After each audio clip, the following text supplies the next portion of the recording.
Swedish Zenobi says, Brandon, I thought your point in the earlier video about the amount of double teams affecting his production numbers at Texas was worth noting. It really is, which is why I wanted to do this video here, Swedish, where with the 12-minute video, I could show a couple of cut-ups.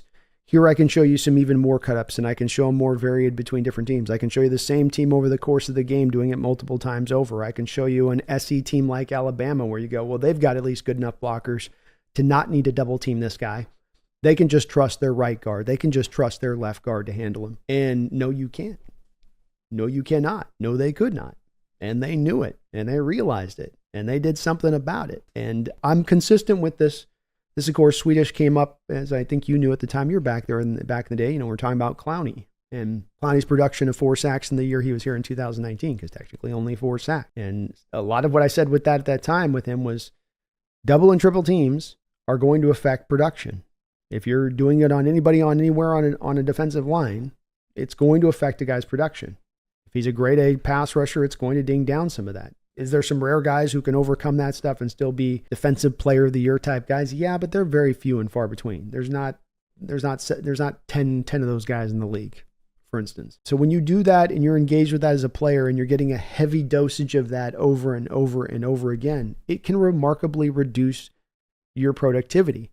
I think the fact that Seahawks lack, and I think this affects like even DK on the other side, Swedish, where it's like you get double teamed over and over and you have an offensive scheme that can't derive plays to take advantage of those double teams.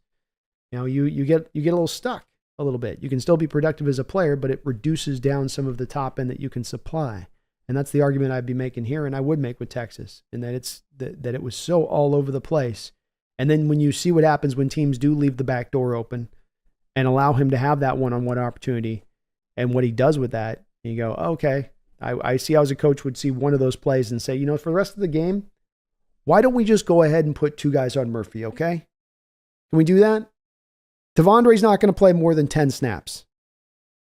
We ran 2 plays in a row and hurry up on him, and he's just about gassed out. 2 guys, okay, boys? Two all day. I don't care. Slide it. Figure it out. That's how I picture the press box conversation going. Nick Guzman says, I've seen clips of Murphy breaking double teams like it's absolutely nothing. I'm only getting more excited the more I see of him. As me and you are in the same place on that, Nick. That's where I've gotten to it as well. It's these guys at the college level don't deal with double teams well.